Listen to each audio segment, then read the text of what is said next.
Acquired immunity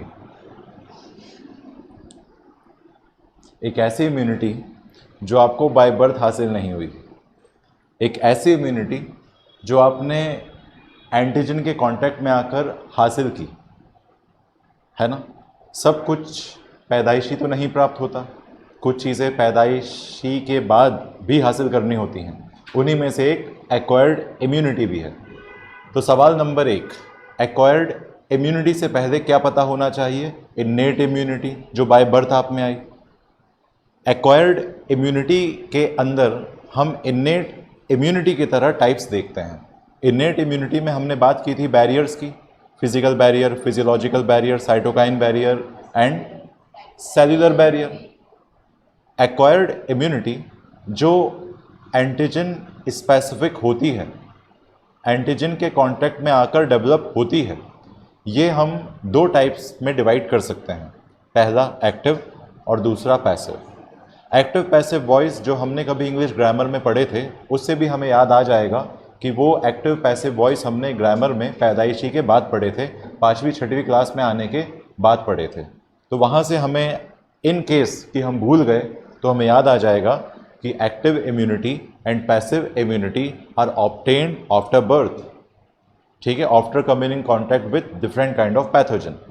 pathogen चाहे vaccine के द्वारा आपके शरीर में भेजा गया हो या फिर एंटीजन के कांटेक्ट में आप डायरेक्टली या इनडायरेक्टली आ गए हो, दोनों ही केस में जो इम्यूनिटी आप में विकसित होगी, डेवलप होगी, उसको आप एक्वायर्ड इम्यूनिटी का दर्जा दोगे। तो आपसे किसी ने पूछ लिया कि एक्वायर्ड इम्यूनिटी क्या है, तो आप बता पाओगे? ऐसा मुझे लगता है कि आप बता दोगे, क्योंकि हम 2-3 बार सुन चुके हैं इन चीज़ों को, है ना। जो सामने आपके दिखाई दे रहा है वो एक डिफरेंस है एक्टिव और पैसिव इम्यूनिटी में, ठीक है। तो आइए बारी बारी से उन डिफरेंसेस के अंतर को जानने की कोशिश करते हैं, ठीक है। इस डिफरेंस के बारे में बेहतर समझने की कोशिश करते हैं। जो बातें शॉर्ट में लिख के दे दी गई हैं आपको, उनको थोड़ा सा डिटेल में समझने की कोशिश करते हैं। सवालों के रूप में मैं आपको ये बातें समझाने की कोशिश करूँगा और वही सवाल हो सकता है आपको इत्तेफाक से एग्ज़ाम में मिल जाए, ठीक। तो आइए जानते हैं डिफरेंस नंबर 1। ये एक दरार पैदा कर दी है मैंने एक्टिव और पैसिव इम्यूनिटी के बीच में। एक्टिव इम्यूनिटी में अगर आपसे कोई पहला सवाल पूछे कि क्या एक्टिव इम्यूनिटी एंटीजन स्पेसिफिक होती है, तो आप कहोगे हाँ होती है, क्योंकि जब आपने इन्नेट और एक्वायर्ड इम्यूनिटी के बीच डिफरेंस को पढ़ा था तो आपने ये जाना था कि innate immunity antigen non specific है और एक्वायर्ड इम्यूनिटी एंटीजन के कांटेक्ट में आने के बाद डेवलप होती है, इसीलिए स्पेसिफिक है। तो दोनों ही एंटीजन स्पेसिफिक हैं।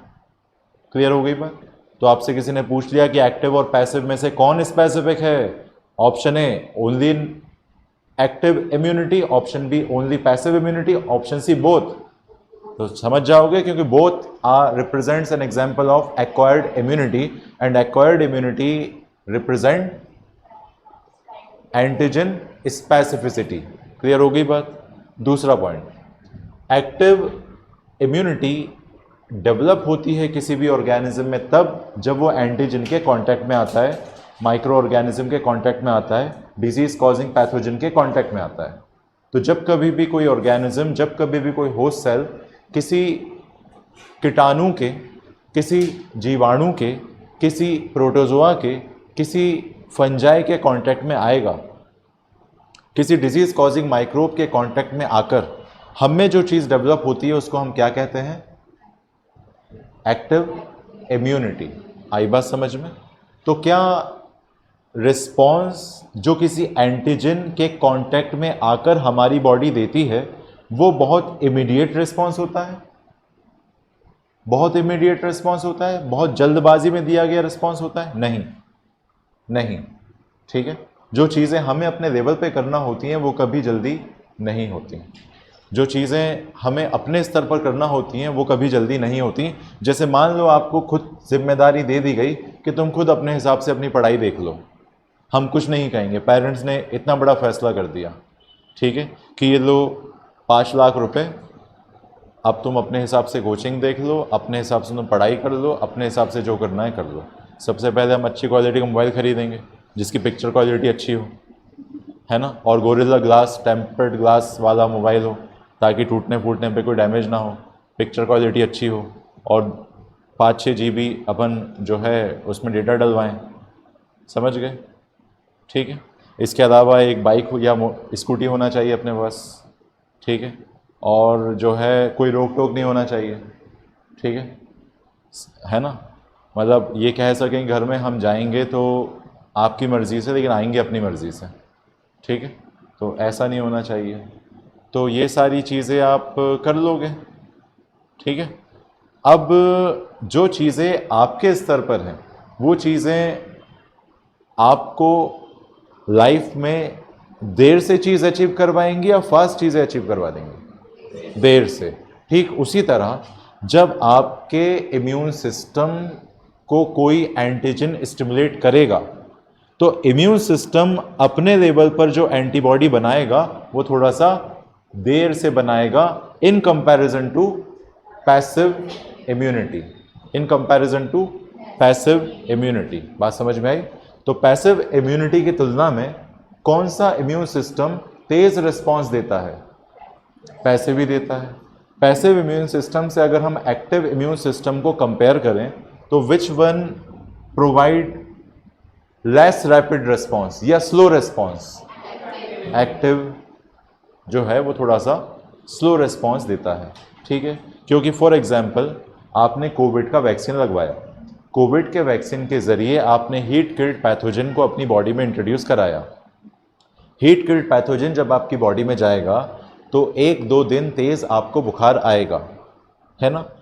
1 हफ्ता भी लग सकता है एंटीबॉडी बनने में, 1 महीना भी लग सकता है एंटीबॉडी बनने में, 2 से 3 दिन भी लग सकते हैं एंटीबॉडी में। क्विक रिस्पॉन्स नहीं देगा, इमीडिएटली रिस्पॉन्स नहीं देगा। दिस इज एक्टिव इम्यूनिटी, ठीक है। ये एंटीजन गया, ये एंटीबॉडी आ गई, ऐसा नहीं होगा, ठीक है। जैसे यहां से गन्ना डाला वहां से रस बाहर, ठीक है, तो ऐसा एक्टिव इम्यूनिटी में नहीं होता। गन्ना डाल दिया, अब जो है वो 3-4 दिन इंतज़ार करना पड़ेगा, उसके बाद रस आएगा। बात समझ गए? क्लियर हो गई बात, है ना। ऐसा तो एक्टिव इम्यूनिटी के बारे में अगर आपसे कोई बात करे कि भाई एक्टिव इम्यूनिटी में जो रिस्पांस होता है in comparison to passive immunity वो स्लो होता है या फास्ट होता है? स्लो होता है। तो एक्टिव इम्यूनिटी में रैपिड रिस्पांस नहीं आता। लेकिन अगर बात करें पैसिव इम्यूनिटी की, पैसिव इम्यूनिटी की अगर बात करें तो रिस्पांस कैसा आएगा? रैपिड। एक्टिव इम्यूनिटी में हमने पेशेंट की बॉडी में एंटीजन को इंट्रोड्यूस कर दिया था। अगर आप एंटीजन के कांटेक्ट में डायरेक्टली आ जाते हो या इनडायरेक्टली आ जाते हो या किसी वैक्सीन के जरिए एंटीजन को आपकी बॉडी में इनकॉर्पोरेट कर दिया जाता है, इंटीग्रेट कर दिया जाता है, इंट्रोड्यूस कर दिया जाता है, तो आपका इम्यून सिस्टम उस एंटीजन के खिलाफ क्या बनाएगा? एंटीबॉडी बनाएगा। तो एंटीबॉडी बनाने की ये प्रोसेस एक्टिव इम्यूनिटी का रिस्पॉन्स कहलाएगी। लेकिन एंटीजन के कांटेक्ट में तो आ गए, लेकिन एंटीबॉडी बनने का इंतज़ार हम नहीं कर सकते क्योंकि हमें रैपिड रिस्पॉन्स चाहिए।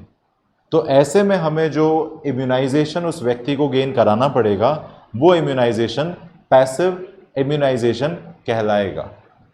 पैसिव का मतलब ये हुआ कि आप यहाँ एंटीजन को होस्ट बॉडी में इंट्रोड्यूस करवाकर एंटीबॉडी बनवाकर रिस्पॉन्स का इंतज़ार करने की बजाय कि उसी सेम एंटीजन को पहले से दूसरे किसी होस्ट ऑर्गेनिज्म में इंट्रोड्यूस करके पहले से प्री फॉर्म्ड एंटीबॉडीज़ बना चुके हो, और वो प्री फॉर्म्ड एंटीबॉडीज़ का एक मिक्सचर हम इस प्राणी में रेडीमेड तरीके से डाल देंगे, है ना। मेरे कहने का मतलब आपसे ये है कि आप अगर कई सारे एग्ज़ाम देकर, कई सारे क्वेश्चंस देखकर अपने आप को एनालाइज करके अपने आप को सुधारने की कोशिश करते हो, अपने आप को निखारने की कोशिश करते हो, तो आप इस तरह से स्लोली आगे बढ़ोगे या फास्टली आगे बढ़ोगे? स्लोली आगे बढ़ोगे। लेकिन अगर वो गलतियां हम आपको बता दें और हम वो गलतियां आपको पहले से ही सही तरीके से उस गलती का सॉल्यूशन भी समझा दें, तो क्या वो आप गलती करोगे? नहीं करोगे, क्योंकि आपको पहले से ही उस समस्या का समाधान पता है। बात समझ गए? तो जिस समस्या का समाधान आपको पहले से पता हो, उस समस्या से आने से पहले ही आप उन्होंने समाधान तैयार कर लेते हो कि नहीं कर लेते हो? कर लेते हो। बात समझ गए? है ना? क्योंकि एक्सपीरियंस बहुत कुछ सिखाते हैं ज़िंदगी में। ठीक है, समझ गए? दूसरी चीज़, ठीक उसी तरह एक्टिव इम्यूनिटी किसी एंटीजन के कांटेक्ट में आकर आपके शरीर के द्वारा विकसित हुई। पैसिव इम्यूनिटी में हमने बने बनाए एंटीबॉडी को आपकी बॉडी में सीधे इंट्रोड्यूस कर दिया। एक्टिव इम्यूनिटी में एंटीजन जाएगा, आपके इम्यून सिस्टम को स्टिमुलेट करेगा, आपके इम्यून सिस्टम से एंटीबॉडी बनवाएगा। लेकिन पैसिव इम्यूनिटी में वो एंटीबॉडी हम पहले से बना के जो रखे थे वो आपकी बॉडी में सीधे इंट्रोड्यूस कर दी। ठीक है, तो दो तरीके हैं एंटीबॉडी बनवाने के आपके शरीर में। पहला, एंटीजन को इंट्रोड्यूस कर दूं और आपके इम्यून सिस्टम से एंटीबॉडी बनवा दूं, दिस इज एक्टिव इम्यूनिटी। दूसरा तरीका, किसी और ऑर्गेनिज्म में जो एंटीबॉडी मैंने पहले से बना कर रखे थे, उन एंटीबॉडी को आइसोलेट करके आप में डाल दूं। ठीक है, तो यहां पर आपकी कौन सी प्रोसेस नहीं हुई? आपके शरीर में मैंने बने बनाए एंटीबॉडीज़ को जब इंट्रोड्यूस किया, तो आप में जो एंटीबॉडी बनाने की एक लंबी प्रोसेस चलनी थी वो नहीं चली। एंटीबॉडी बनकर आ गए, एंटीबॉडी ने सीधे जाकर आपके शरीर में मौजूद एंटीजन के साथ इंटरेक्ट किया और उनको न्यूट्रलाइज कर दिया। बात समझ में आई या नहीं आई? आ गई। तो पहले से बने हुए एंटीबॉडी या इम्यूनोग्लोब्यूलिन या एंटीजन के खिलाफ जो इम्यून सिस्टम प्रोटीन्स बनाता है, उनका निर्माण अगर प्री फॉर्म मैनर में हुआ हो तो बताओ ये एक्टिव इम्यूनिटी को रिप्रेजेंट करेगा या पैसिव इम्यूनिटी को? पैसिव इम्यूनिटी को। तो पैसिव में प्री फॉर्म्ड एंटीबॉडीज की बातें करनी है, पैसिव में प्री फॉर्म्ड एंटीबॉडीज की बात करनी है, और एक्टिव में एंटीजन को इंट्रोड्यूस करके एंटीबॉडी बनाने की बात करनी है। आया? फॉर एग्जाम्पल, किसी को सांप ने काट लिया, किसी को सांप समझते हो? नागमणि, नागिन, मोनी रॉय। ठीक है, तो नागिन जो होती है वो अपने नाक का बदला लेने के लिए आपके पड़ोस वाले अंकल की गोदी में आके बैठ गई और जो है काट लिया, बाइट कर लिया, स्नेक बाइट, और ऐसे 3 निशान भी बन गए उनके शरीर पर। ठीक है, समझ गए?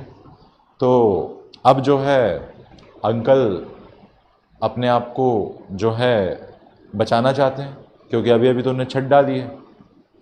रिटायरमेंट के बाद रिटायरमेंट का जो पैसा मिला था उससे छत डाल दी। क्या किराए से देंगे, आराम से खाएंगे, बेटों से तो उम्मीद है नहीं। समझ गए बात को? ये आजकल ट्रेंड में है बहुत। ठीक है, समझ गया।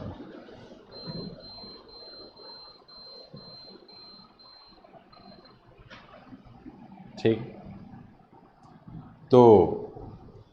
तो आपसे मेरा सवाल ये था, सवाल कुछ नहीं था, एक कॉन्सेप्ट था कि अगर आपको बैठे बैठे पैसे खाना हो तो 2-3 बिल्डिंगें खरीद लो, क्योंकि आज के टाइम पे प्रॉपर्टी के दाम बहुत तेज़ी से बढ़ रहा है।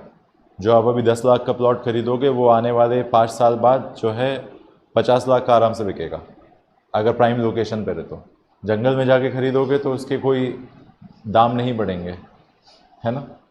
ठीक है, प्लॉट वर्ड होता है जिसको भोपाल में प्लाट बोलते हैं, प्लाट। ठीक, कहाँ जा रहे हो? प्लाट पे जा रहे हैं। ठीक है, चलो तो आगे बढ़ते हैं, है ना? तो आपसे किसी ने पूछ लिया कि एंटीजन को बॉडी में इंट्रोड्यूस करके एंटीबॉडी बनवाना ये कौन से इम्यूनिटी को बताता है? एक्टिव इम्यूनिटी को बताता है। प्री फॉर्म्ड एंटीबॉडीज या रेडीमेड एंटीबॉडीज को बॉडी में इंट्रोड्यूस करना सीधे बॉडी में इंट्रोड्यूस करना रेडीमेड एंटीबॉडीज, ये किस इम्यूनिटी को बताता है? पैसिव इम्यूनिटी को बताता है। पास कर दी हमने आगे कोई चीज़ पास कर दी, मतलब बनी बनाई चीज़ पास कर दी, ठीक है, पैसिव इम्यूनिटी, ठीक है। जैसे आप कई बार क्या करते हो, जैसे आप किसी शादी में गए, है ना, बुफे में, बुफे को हम लोग क्या बोलते हैं? बफर सिस्टम, ठीक है, खड़े होके खाना खाना इज कॉल्ड बफर सिस्टम, उसको इंग्लिश में बुफे बोलते हैं, बुफे, है ना। तो है ना, अपन ये वर्ड घर वालों के साथ बोलेंगे buffet, mummy it's called buffet, you know, ठीक है। तो जो है गिद्दे भोजन बोलते हैं, अच्छा, ठीक है। तो उसमें क्या होता है कि लोग जो है खड़े होके खाते हैं, है ना। तो आप वहाँ पे थाली लेके खड़े हो, तो आपने क्या एक ट्रिक अपनाई, आपके मम्मी पापा को लाइन से बचाने के लिए आपने उनको वहीं पीछे खड़ा कर दिया, ठीक है, क्योंकि यहाँ मसाला डोसा बन रहा है और यहाँ पे लाइन लगी औरतों की, ठीक है। तो आपकी हाइट अच्छी है, आप ऐसे खड़े हो गए, और आपने हाई सी पहनी तो आपकी हाइट ऐसी इतनी हो गई, ठीक है। तो तो मेरा जो आपसे कहने का मतलब है वो ये है कि आपने जो है अपनी थाली को ऐसे आंटी के सर पे से ले जाके ऐसे कर दिया और वहाँ से दे दिया मसाला डोसा, और जो है आपने धीरे से लाके मम्मी की थाली को ऐसे करके ऐसे दूसरी थाली ले ली और फिर से डाल दी वहाँ। तो इस तरह से अपने एक ही व्यक्ति के लाइन में खड़े होने से 2 मसाले डोसे मिल गए अपन को। तो ये अपना टैलेंट है और यही अपना टैलेंट है, ठीक है। तो मेरा जो आपसे कहने का मतलब है वो ये है कि आपने यहाँ पे बने बनाए खाने की थाली को पास कर दिया। तो पास किसी भी चीज़ को तब किया जाता है वो जब वो पहले से बनी हो। आई बात समझ में, है ना। पास कर दो, ऐसे बोलते हैं ना, पास कर दो, ठीक है। तो पहले से जो चीज़ बनी बनाई हो उसको पास किया जाता है। तो पैसिव इम्यूनिटी रिप्रेजेंट करती है कि आपने पहले से किसी ऑर्गेनिज्म में एंटीबॉडी बनवा ली है, आप उन बनी बनाई एंटीबॉडीज़ को उठाकर किसी और में इंट्रोड्यूस कर रहे हो। सांप ने काटा है तो इंतज़ार नहीं कर सकते कि सांप के डाइजेस्टिव ग्लैंड से जो सीक्रेशन निकले, जो टॉक्सिन निकले, वो आपके ब्लड में जाएंगे, आपके इम्यून सिस्टम को स्टिमुलेट करेंगे, फिर एंटीबॉडी बनवाएंगे, फिर वो एंटीबॉडी के खिलाफ, फिर वो एंटीजन के खिलाफ आपका इम्यून सिस्टम मेमोरी जनरेट करेगा, उसके बाद एंटीबॉडी उस एंटीजन के खिलाफ लड़ाई लड़ेगा। तो इतना लंबा इंतज़ार यहाँ नहीं कर सकते, जब तक व्यक्ति की जान चली जाएगी, लाइफ से हाथ धो बैठेगा वो, तब तक इतना लंबा इंतज़ार करने से बेहतर है कि किसी और ऑर्गेनिज्म में उसी सेम सांप के एंटीजन के खिलाफ जो एंटीबॉडी पहले से बनाकर रख लिए हैं उन्हें रेडीमेड फॉर्म में बॉडी में इंट्रोड्यूस करते हैं। आया कि नहीं आया? दिस इज़ पैसिव इम्यूनिटी, ठीक है। तो ये एग्जाम्पल है, ये सवाल था कि अगर कोई किसी को सांप काट ले, किसी व्यक्ति को किसी सांप ने काट लिया, तो सांप के कांटे पर क्या करेंगे? ऑप्शन है उसका ऐसे करेंगे, ऑप्शन बी वो मांस काट के फेंक देंगे, ऑप्शन सी गठान बांध लेंगे बहुत तेज़ और जहर को चढ़ने नहीं देंगे। ये बहुत बड़ा कॉन्सेप्ट है, ठीक है। वो क्या करते हैं, ऐसे रस्सी से बांध लेते हैं और सोचते हैं कि सर्कुलेशन रोक देंगे तो वो जहर नहीं चढ़ पाएगा ऊपर, ठीक है। ये सब बेवकूफ़ियाँ हैं, ऐसा कुछ नहीं होता है, ठीक है। और जो फिल्मों में दिखाते हैं कि हीरोइन उसका जहर उतार के खुद मर जाती है, वैसा भी नहीं होता, ठीक है। तो मेरा जो कहने का मतलब है वो ये है कि पहली बात तो हर सांप जहरीला नहीं है ना। कुछ सांप ही हैं जो जहरीले हैं, viper, cobra, krait, black mamba, है ना। ये जहरीले सांपों की एक छोटी सी श्रृंखला है। इसके अलावा भी कुछ जहरीले सांप होते होंगे लेकिन मुझे इतने ही याद हैं, ठीक है। Viper, krait, black mamba, cobra, ठीक है। तो आप मुझे ये बता दो कि सांप के काटने पर अगर मैंने एक पेशेंट को बनी बनाई प्री फॉर्म्ड एंटीबॉडीज़ दी हैं, ठीक है, बनी बनाई एंटीबॉडीज़ दी हैं, तो उस व्यक्ति में क्या डेवलप होगा? इम्यूनाइजेशन तुरंत डेवलप होगा या लेट में डेवलप होगा? तुरंत डेवलप होगा, क्योंकि आपने वो टाइम सेव कर दिया कि सांप के एंटीजन इम्यून सिस्टम को स्टिमुलेट करते, एंटीबॉडी बनवाते, फिर वो एंटीबॉडी लड़ते, आपने वो टाइम बचा लिया और बने बनाए बॉडी सीधे बॉडी में इंट्रोड्यूस कर दिए। सिर्फ सांप काटने पर ही नहीं, आपने डॉग बाइट के बारे में भी सुना होगा। जब किसी को कुत्ता काट लेता है, डॉग बाइट कर लेता है, और वो डॉग रेबीज वायरस से अगर इन्फेक्टेड है, रेबीज वायरस से अगर कोई डॉग इन्फेक्टेड है तो उसके काटने पर वो वायरस हमारे ब्लड में ट्रांसमिट हो सकता है, ऐसी एक्सप्लेनेशन साइंटिस्ट देते हैं। ठीक, सलाइवा के द्वारा वो हमारे ब्लड में रेबीज वायरस आसानी से जा सकता है। ठीक है, जो नॉन वैक्सीनेटेड डॉग्स होते हैं, आवारा कुत्ते, ठीक है, जो आपकी गाड़ी के पीछे दौड़ते हैं बहुत देर तक, ठीक है, कई बार वो आप बैठे रहते हो गाड़ी पे तो आपके पीछे पड़े, आप सबसे ज़्यादा पैर ऐसे कर देते हो गाड़ी में, ठीक है ना, और सामने वाले को ऐसे पकड़ लेते हो, भले आप ऐसे हो जाते हो पीछे, ठीक है, तो पैर ऐसे से कर लेते हैं अपन, है ना, समझ रहे हो बात को आप, और आपका दोस्त जो है एक्सीलरेट कर देता है एकदम, और एकदम ब्रेकर से भी कुदा देता है, ठीक है, क्योंकि उस टाइम अपन को अपनी पड़ी रहती है। ठीक है, तो डॉग बाइट जो होता है उसमें रेबीज़ का इन्फेक्शन होता है। रेबीज़ वायरस की वजह से जो है आप में डॉग जैसे सिम्टम्स डेवलप हो सकते हैं अगर उसको प्रिवेंट नहीं किया गया तो इसमें करते क्या है, इसमें पेशेंट को ARV देते हैं। ARV का मतलब होता है anti rabies vaccine. Anti rabies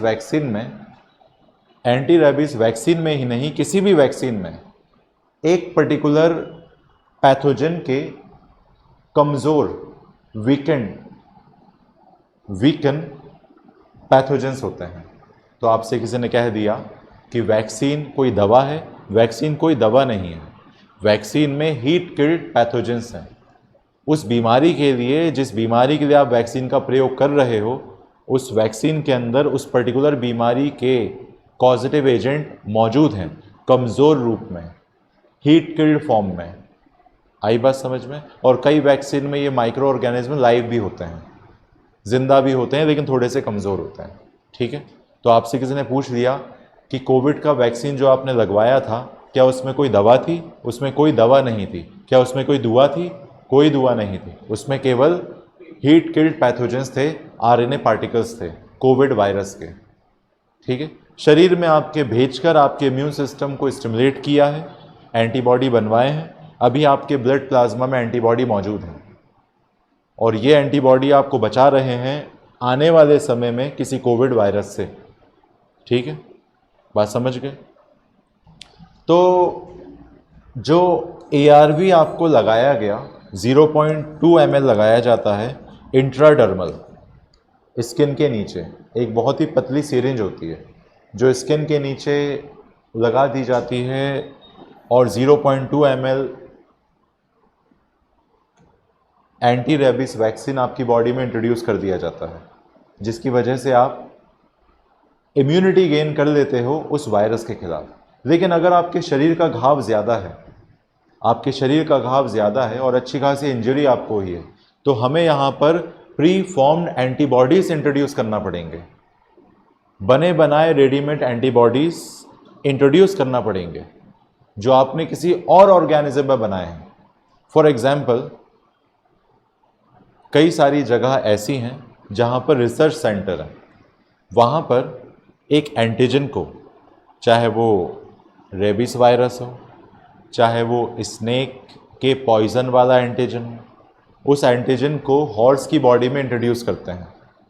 horse का इम्यून सिस्टम दूसरे जानवरों की तुलना में ज़्यादा स्ट्रांग होता है। उसकी बॉडी में एंटीजन को इंट्रोड्यूस करके हम एंटीबॉडी बनवा लेते हैं हॉर्स की बॉडी में। ठीक है, और उस एंटीबॉडी को हॉर्स की बॉडी से कलेक्ट करके आपकी बॉडी में इंट्रोड्यूस कर देते हैं। तो बनी बनाई एंटीबॉडीज़ को अगर आप में इंट्रोड्यूस किया जाएगा तो आप उस बीमारी से जल्दी उबर जाओगे या लेट उबरोगे? जल्दी उबर जाओगे। समझ में आई बात?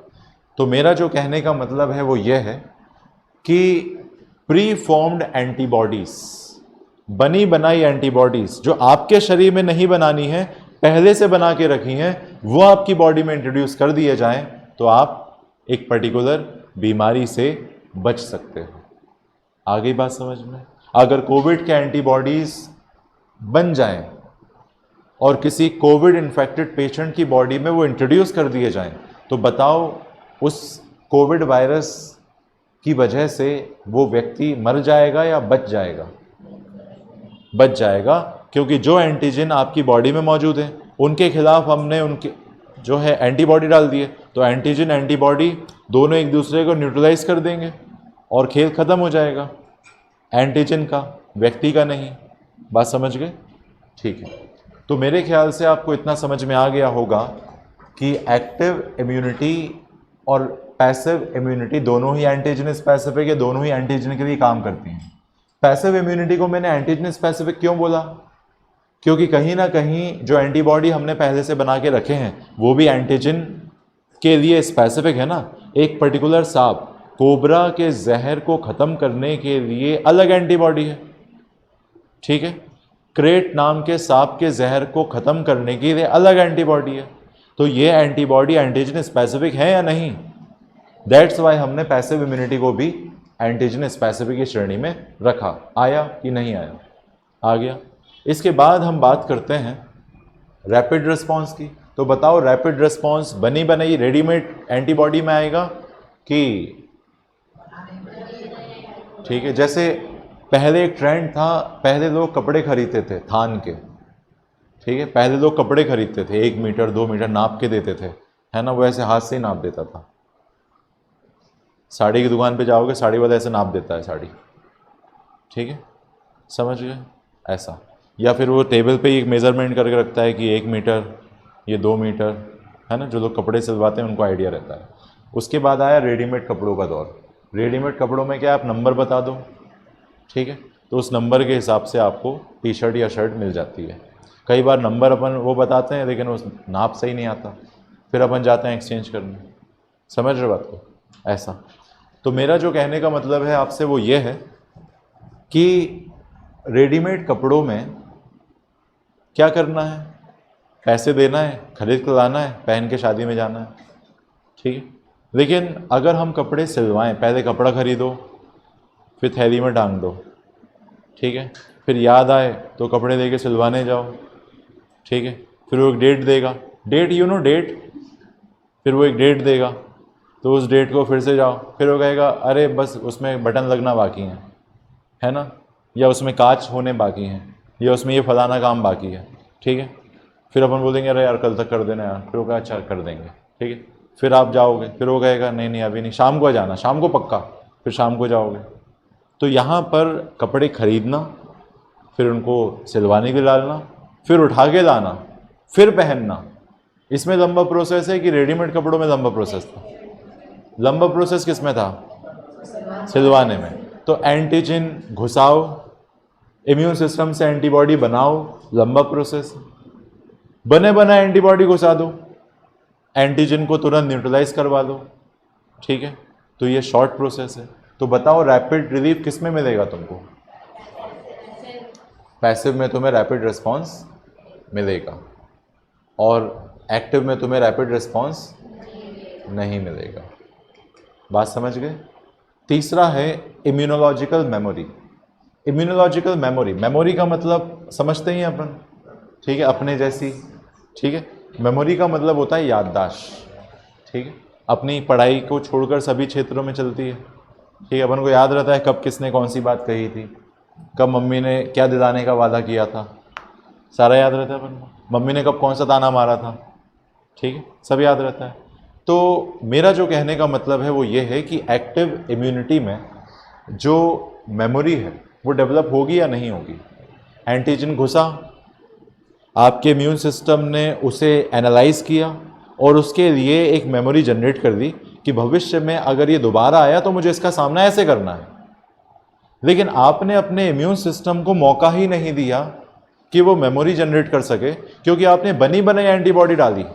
तो बनी बनाई एंटीबॉडी डालकर वो क्या मेमोरी जनरेट कर देगा?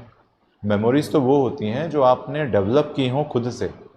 बनी बनाई मेमोरीज का क्या मेमोरीज करोगे आप, ठीक है। जैसे आपने फॉर एग्जांपल जो है वो आपने यहाँ पढ़ा, नोट्स बनाए, मेहनत करी, नीट का एग्ज़ाम दिया, उसमें सिलेक्शन पाया, तो एक लंबा प्रोसेस था। तो ये मेमोरीज हैं, ये दिन आपको याद आएंगे इत्तेफाक से अगर सिलेक्शन हो गया तो, है ना, समझ गए। और अगर आपको कोई NRI कोटे से डायरेक्ट एडमिशन करा दे, ठीक है, जैसे मेरे घर में खजाना खुल गया, ठीक है, 100 करोड़ का। अब मैं 100 करोड़ का क्या करूँगा यार? और तुम कह रहे थे कि अरे सर मेरा करवा दो NRI से यार, मैं आपकी पाई पाई चुका दूँगा, ठीक है। तो मैंने कहा ठीक है यार। तो मैंने किसी एक का टॉस करा के सिलेक्शन करा दिया NRI कोटे से। NRI कोटे 100 नंबर में भी सिलेक्शन हो जाता है, 125 नंबर, बस आपके 100-150 नंबर भी हैं तो NRI कोटे से सिलेक्शन मिल जाता है, ठीक है। तो मैंने 1 करोड़ दे के आपका सिलेक्शन करवा दिया। समुंदर में से 1 लोटा पानी कम हो जाए थोड़ा ना फ़र्क पड़ता है। तो मैंने जो है आपका एडमिशन करा दिया। लेकिन क्या आपका इस डायरेक्ट एडमिशन की वजह से आपको ये पुराने दिन कुछ याद आएंगे क्या? कुछ याद नहीं आएगा, डायरेक्ट एडमिशन हो गया, कुछ मेहनत नहीं, कुछ स्ट्रगल नहीं, कुछ नोट्स नहीं, कुछ क्वेश्चन प्रैक्टिस नहीं, कोई किताब खरीदना नहीं, है ना। तो मेमोरीज जनरेट नहीं होंगी। तो मेमोरीज वहाँ बनती हैं जहाँ पर स्ट्रगल होता है। रेडीमेड बनी बनाई एंटीबॉडी बॉडी में इंट्रोड्यूस करा दी, बनी बनाई चीज़ बॉडी में इंट्रोड्यूस कर दी, उसमें कोई मेमोरीज है क्या? नहीं, कोई मेमोरीज नहीं है, ठीक है। हम दुकान पे गए थे, हमने एक कपड़ा खरीदने के चक्कर में इतनी थप्पी लगवा दी थी कपड़ों की, फिर नीचे से एक निकाला था, ठीक है। फिर हम टेलर की दुकान पे गए थे, ठीक है। फिर वहाँ पे हमारा नाप लिया गया था, फिर उसके बाद कपड़े सिल के आए थे, फिर वो अलग ही सिल गए थे, ठीक है। फिर हम उनको वापस गए थे ठीक करवाने कि यहाँ से पतला कर दो, यहाँ से पतला कर लो, यहाँ थोड़ी झालर अच्छी आना चाहिए, ठीक है, ऐसा, है ना, कि वो ऐसे करके घूम के वो रील्स बना सकें, ठीक है। तो जो है, तो ऐसे में इस प्रोसेस के दौरान मेमोरीज बनेंगी या बने बनाए रेडीमेड कपड़े लाने पर मेमोरीज बनेंगी? किस में मेमोरीज बनेंगी? जिसमें आपने सिलवाने वाला काम किया है। तो उसी तरह बस आप इतना याद कर लो कि मेमोरी कौन जनरेट करेगा? एक्टिव इम्यूनिटी, जिसमें आपने कुछ स्ट्रगल किया है, और जिसमें आपने रेडीमेड एंटीबॉडीज को बॉडी में इंट्रोड्यूस कर दिया, वहां पे कोई मेमोरीज नहीं बनेंगी। ये सब पूछेगा सवाल स्टेटमेंट बनाकर, which of the following statement is correct regarding the active immunity, या which of the following statement is not correct regarding the passive immunity. इस तरीके के सवाल आपको मिलेंगे और 2, 3, 4, 5 पॉइंट्स मिलेंगे, उसमें से छांटना पड़ेगा, ठीक है। ये बात मान के चलो आप। अगली चीज क्या है? Mediated by antibody produced in the host cell. Mediated मतलब मीडिएट करना, संचालित करना, नियंत्रित करना, कंट्रोल करना, अपने अनुसार किसी चीज को चलाने की जो प्रोसेस है उसको बोलते हैं मीडिएट। एक होता है मीडिएटर। मीडिएटर मतलब एक ऐसा व्यक्ति जो किसी चीज को संचालित कर रहा हो, ठीक है, मीडिएटर। क्लियर हो गई बात? जैसे हमारे और इस कोचिंग के बीच वहाँ काउंटर पर बैठने वाले लोग हैं, वो मीडिएटर हैं, है ना। उनका काम है बच्चे को बहलाना, फुसलाना और डेमो के लिए तैयार करना, ठीक है, समझ गए। तो वो एक मीडिएटर का काम करता है, ठीक है। मासूम बच्चों को सुनहरे सपने दिखाना, वो काम करते हैं, ठीक है ना। और हम यहाँ पे एंटरटेन करते हैं, तो डेमो में टिक जाता है बच्चा। यही हमारी जो है स्ट्रैटेजी है ना, समझ गए, ठीक है। तो ठीक है, तो mediated by antibody produced in the cell. Mediate समझ में आ गया। तो जो एंटीबॉडी आपने किसी एंटीजन के खिलाफ अपने इम्यून सिस्टम से बनवाए, वो एंटीबॉडी आपको कौन सी इम्यूनिटी दे रहे हैं? Active immunity. तो इसमें यही लिखा है कि mediated by the antibody produced in the host cell. Host cell में जो एंटीजन के कांटेक्ट में आने पर आपके इम्यून सिस्टम ने एंटीबॉडी बनाए, वो एंटीबॉडी आपको एक्टिव इम्यूनिटी प्रोवाइड कर रहे हैं। आ गया समझ में? यहां पर देखो, mediated by the antibody produced outside the host cell, क्योंकि पैसिव इम्यूनिटी में हमने एंटीबॉडी होस्ट सेल से बाहर बनाए, घोड़े में बनवाए हैं। तो घोड़े में एंटीबॉडी बनवाए और आप में इंट्रोड्यूस कर दिए, ये क्या है? आउटसाइड दी होस्ट सेल है कि इनसाइड दी होस्ट सेल है? आउटसाइड दी होस्ट सेल है। और आपके ही शरीर में अगर एंटीबॉडी बनवाए हैं तो एक्टिव। समझ गए? अगली चीज है effective only after lag period.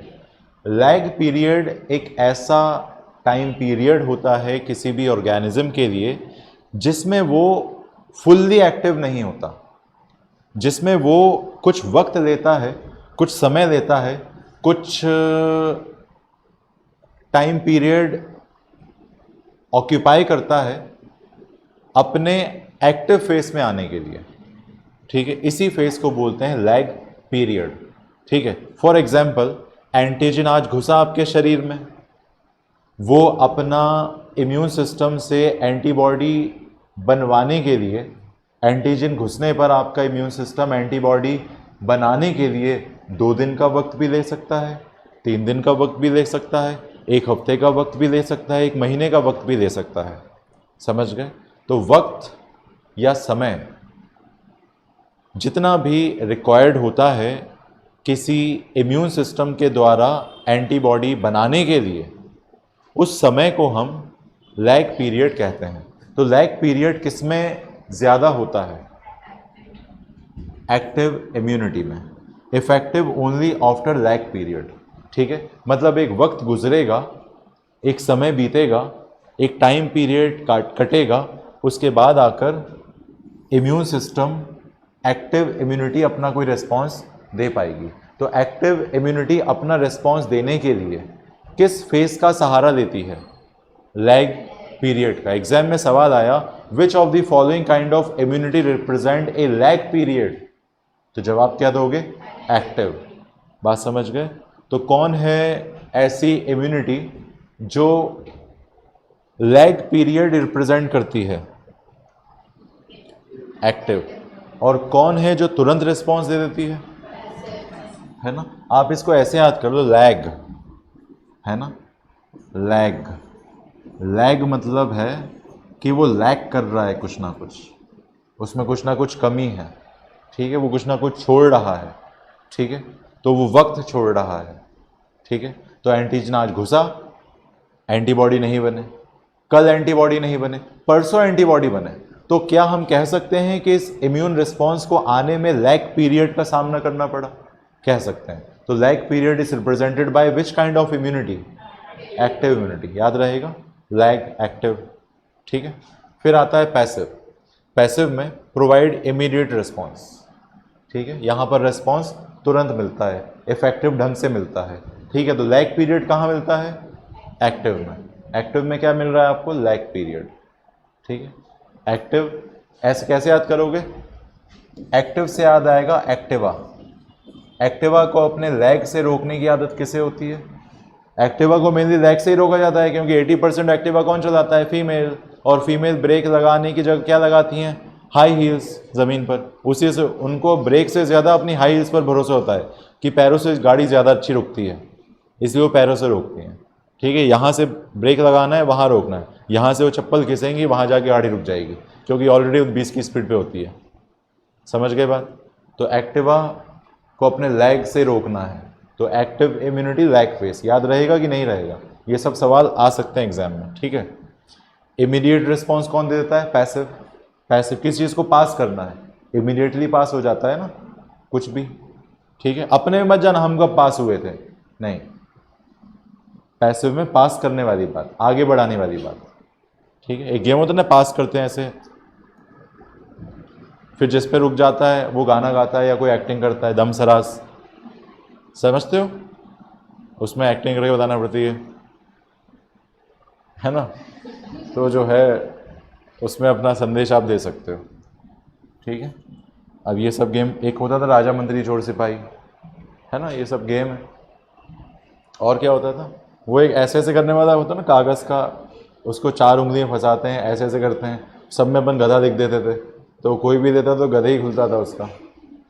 ठीक है, ऐसा। हाँ, तो बताओ मुझे last point, not applicable in immunodeficient host, इसका क्या मतलब हुआ? इम्यूनोडेफिशिएंट का मतलब क्या है?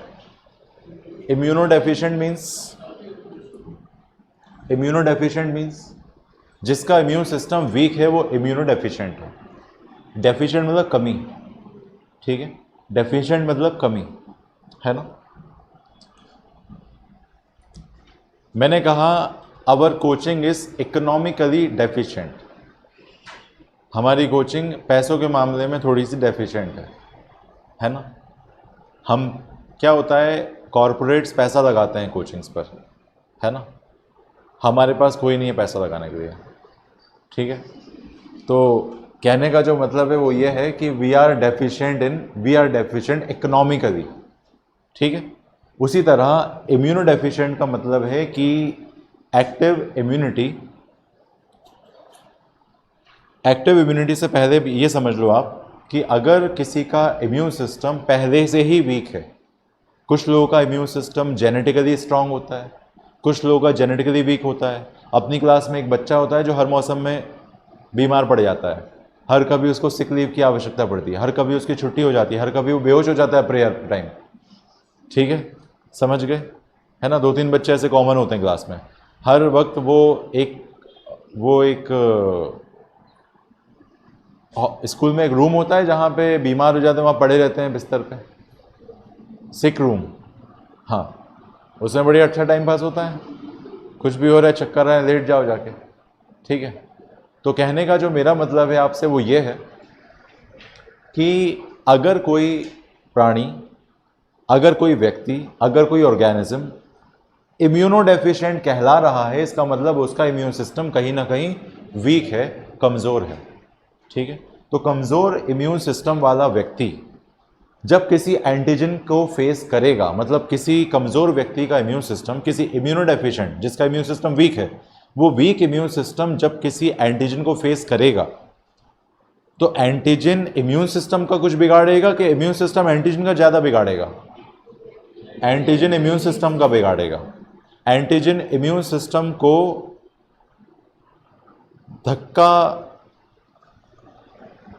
धक्का नहीं, इम्यून सिस्टम को एंटीजन बहुत ज़्यादा नुकसान करेगा, है ना। तो कहीं ना कहीं एंटीबॉडी बनाने में देर होगी या जल्दी होगी? देर होगी, एंटीबॉडी प्रोडक्शन में डिले होगा। तो इम्यूनो डेफिशिएंट में एक्टिव इम्यूनिटी एप्लीकेबल होगी या नहीं होगी? जैसे फॉर एग्जांपल किसी को एड्स हो गया, एड्स नाम की बीमारी में इम्यून सिस्टम बहुत भयंकर तरीके से कमज़ोर हो जाता है, ठीक है। इम्यून सिस्टम बहुत कमज़ोर हो जाने की वजह से वो व्यक्ति इम्यूनो डेफिशिएंट कहलाने लगता है। तो उस इम्यूनो डेफिशिएंट पर्सन में आप एक्टिव इम्यूनाइजेशन की कोई बात करोगे? कोई बात नहीं करोगे। जितने एंटीजन जाते हैं बॉडी में उतने बीमारियों से वो व्यक्ति घिरता चला जाता है, ठीक है। इसीलिए एड्स में मौत हो जाती है। तो एड्स में मौत की वजह क्या है? वजह है इम्यून सिस्टम का कमज़ोर हो जाना, उस व्यक्ति का इम्यूनो डेफिशिएंट हो जाना, और इस इम्यूनो डेफिशिएंसी की वजह से कोई भी एंटीजन बड़ी आसानी से इम्यून सिस्टम को धक्का मार के आगे निकल जाता है, ठीक है, समझ गए। इम्यून सिस्टम चौकीदार है, वो चौकीदार बहुत कमज़ोर पड़ा हुआ है, ठीक है। तो कोई भी एंटीजन आएगा उसको जीप चढ़ा के चला जाएगा और बड़ी आसानी से अंदर एंटर हो जाएगा। बात समझ गए?